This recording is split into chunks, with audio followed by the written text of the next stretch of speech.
फिर बताते हैं कहते 59 अध्याय में बताते हैं विदल उत्पन्न नाम के दैत्य का विनाश। कहते हैं बाबा भोलेनाथ दैत्यों का किस प्रकार से विनाश को करते हैं। श्री संत कुमार जी बोले कि श्री वेद व्यास जी अब मैं आपको विदल एवं उत्पालन नामधारी दैत्यों का नाश की कथा सुनाता हूँ। अजातर के विदल तथा उत्पन्न नाम के 2 दैत्य हैं। उन्होंने तप करके यह मांग लिया था कि हम किसी पुरुष के हाथों न मरे।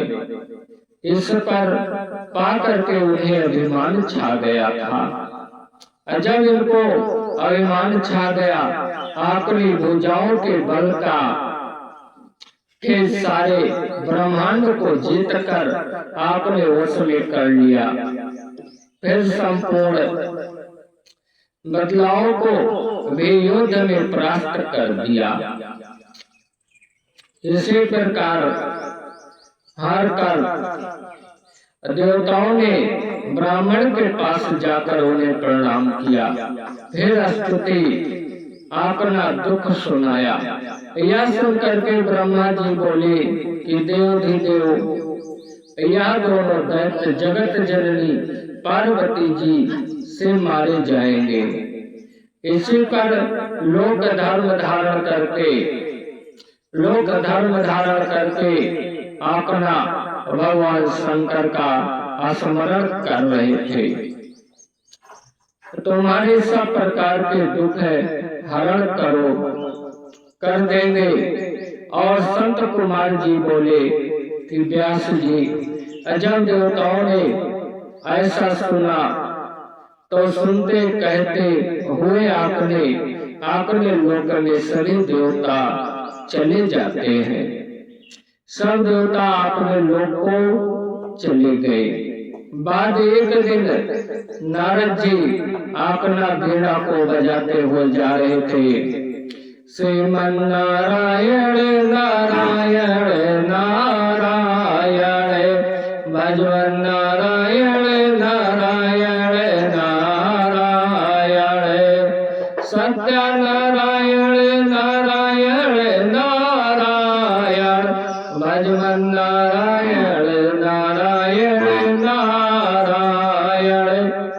नारद बाबा अपना नारायण का गुणगान करते हुए चल देते हैं। उस दैत्य के पास पहुंचे और पार्वती जी की रूप किया करके प्रशंसा की। भगवान शंकर की प्रेरणा ऐसी थी कि उस रूप का प्रशंसा सुन करके दोनों दैत्य कामदेव से रायत हुए। फिर श्री पार्वती जी को हरण करने की इच्छा करके दैत्य करने लगे। एक समय की बात है, जब भगवान शिव विहार कर रहे थे एवं श्री पार्वती जी अपनी सखियों के साथ गेंद उछाल रही थी।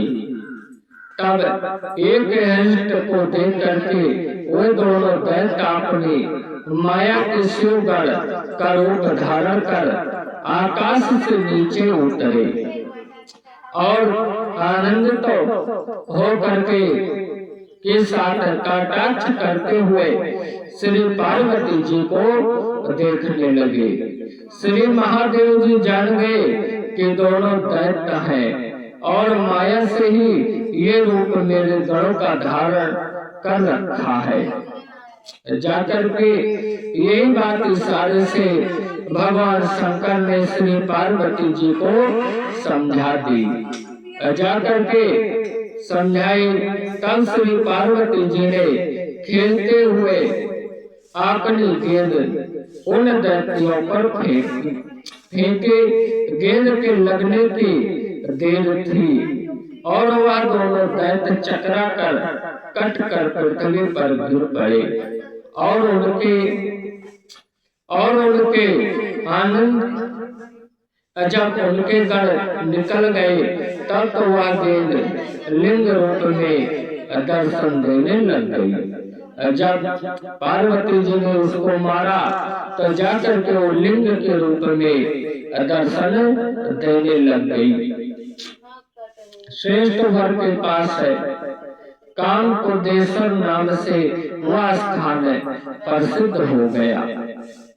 जाकर के काल को देशर नाम से यह स्थान प्रसिद्ध हुआ।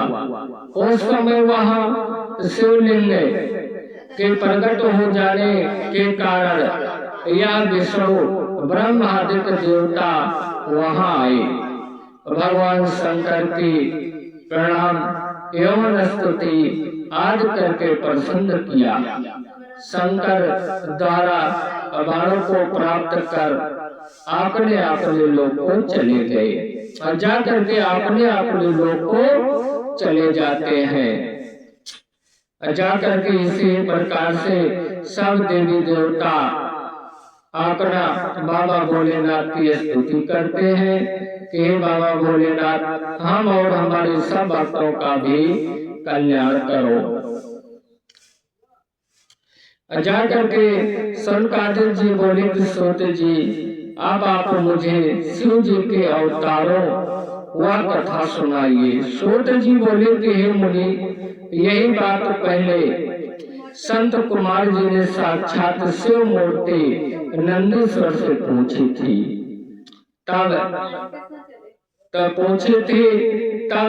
जा करके नंदीश्वर ने शिव जी का स्मरण कर कहा था कि सर्वव्यापक शंकर जी के असंख्य अवतार हैं, उनमें कुछ में यथापति कहता हूँ।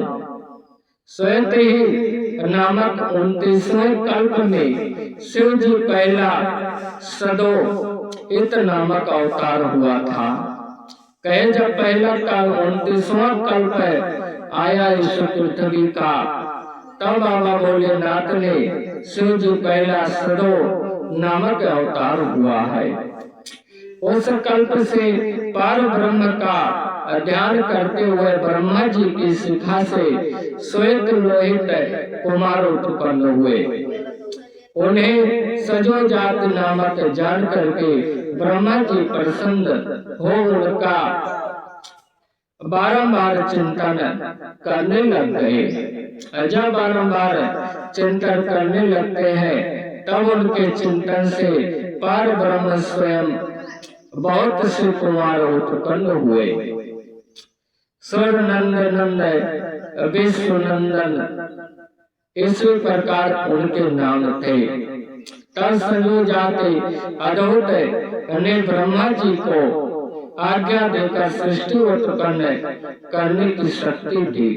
और जाकर के इतने में रक्त नामक 20वां कल्प आ गया। जाकर के 19वां कल्प बीता तब 20वां कल्प आ गया और ब्रह्मा जी रक्त वर्ण के हो गए। फिर जाकर के कहे कि जब बाबा भोलेनाथ वर्ण रक्त के हो गए, खून के सामान हो गए, तब आगे क्या हुआ। उनके वैसा ही लाल नेत्र वाला रक्त वर्ण का एक पुत्र उत्पन्न हुआ। तब उसको वामदेव शिव जान करके ब्रह्मा जी ने अंजलि ही रक्त धारण उनकी स्तुति की।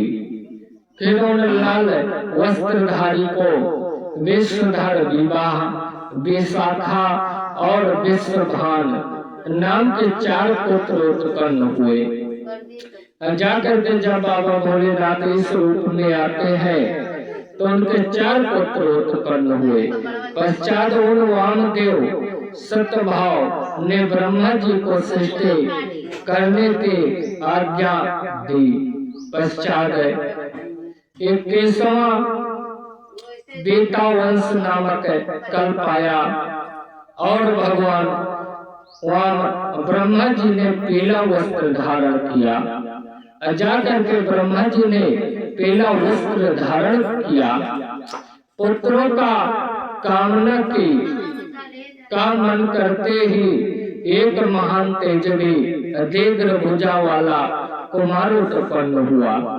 जाकर के जब वो कुमार उत्पन्न हो गया, उसे उन्होंने शिव का अवतार जाना और शिव गण जपने लगा। शिव जी का वही पंचाक्षर मंत्र का जाप करने लगा। ओम नमः शिवाय, ओम नमः शिवाय, हर हर भोले नमः शिवाय। जाकर के ओम नमः शिवाय मंत्र का जाप करने लगा। फिर तो इसके भी सानिध्य से बहुत से कुमार प्रभाव हुए, तद पुरुष अवतार हुआ। इसके पश्चात शिव नामक एक हुआ और ब्रह्मा जी हजारों वर्ष तक फिर पुत्र की चिंतन करते रहे। जाकर के 1000 वर्ष ब्रह्मा जी जो है पुत्र की कामना करते रहे। तब कृष्ण वरण के एक तेजवी कुमार ने जन्म लिया। तब वह अघोर और घोर परक्रमी कृष्ण एवं अद्भुत देव को देख करके ब्रह्मा जी को प्रणाम करने लगा। जाकर के ब्रह्मा जी से प्रणाम किया।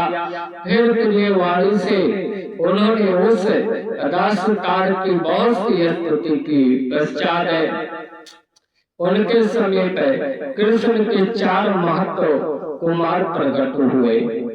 तब आया भगवान कन्हैया के जो है 4 महत्व कुमार प्रकट हो जाते हैं, जिनका नाम कर्मसाह, कृष्ण कृष्ण, कृष्णस और कृष्णधारी हुआ। जाकर के ये सभी आत्मव्यापक नामक को वायु तेजवी और शिव रूप ही है। इन्होंने भी ब्रह्मा जी की सृष्टि की विस्तार के लिए अद्भुत घोर नामक योग को किया। जाकर के बहुत तगड़ा योग को ये करते हैं। इसी प्रकार अघोर नामक अवतार हुआ। परम अद्भुत विष्णु नामक इस हुआ कि जिसमें ब्रह्मा जी के चिंतन से सात्विक का पदम भाव हुआ। जाकर के जब पदम भाव हो जाता है, साथ ही वैसा धारण किए हुए परमेश्वर भगवान ईश्वर भी परिणित हुए। तब उन आज विभव शिव को देखकर ब्रह्मा जी ने उन्हें प्रणाम किया। ईश्वर ने ब्रह्मा जी को सन्नित मार्ग का उपदेश दिया। फिर अपनी शक्ति से शुभ 4 बालिकाओं की कल्पना की, जटी मुंडी, शिखंडी तथा अंग मुंडी। परंतु सब बालाओं को देखकर भी योग का अभी मार्ग अपना लिया। अवतार समाप्त हुआ। इसी प्रकार इंसान और अघोर काम संज्ञा का ब्रह्म शस्त्र शिव की 5 मूर्तियां प्राप्त हुई। जाकर के 5 मूर्तियां प्राप्त होती हैं। वो 5 मूर्तियां कौन कौन सी थी?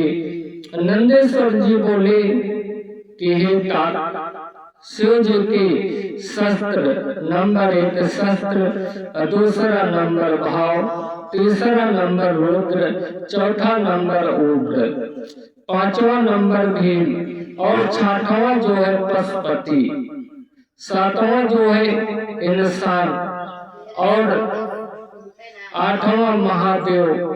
ये 8 मूर्तियां सृष्टि में मणियों के सामान तिरोहित और भूमि जल अग्नि पावन आकाश क्षेत्र सूर्य और कर्म सा उसमें अधिष्ठ है। शास्त्रों का कहना है कि शंकर जी जो है शिव भार के रूप में इसी प्रकार चराचर जगत को धारण करते हैं।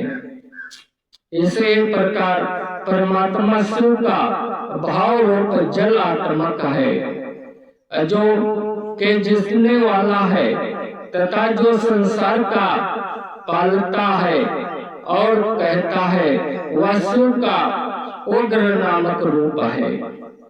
फिर शिव जी का एक महत्व भीम स्वरूप है जिसमें राजा समुदाय का भेदन करता है।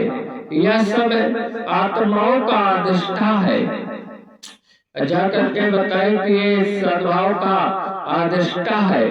फिर पशु पात्र का शिव जी को रूप है।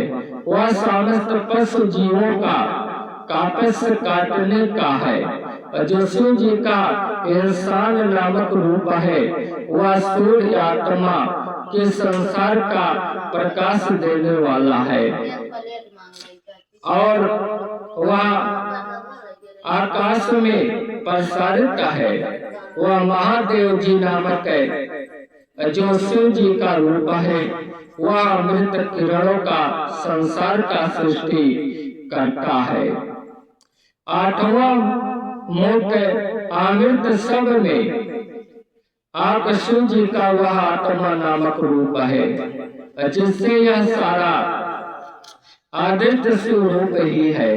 शिव जी अपनी इन 8 मूर्तियों में अपना संसार में आदिष्ट किया। जाकर के इस 8 मूर्तियों में बाबा भोलेनाथ जो है विराजमान हो जाते हैं। इसलिए भक्तों कहते हैं कि बाबा भोलेनाथ का चरित्र जो है ये बहुत बड़ा है और जो इनके चरित्र का मनन कर लेता है उसका कल्याण हो जाता है भक्तों। इसलिए जितना ही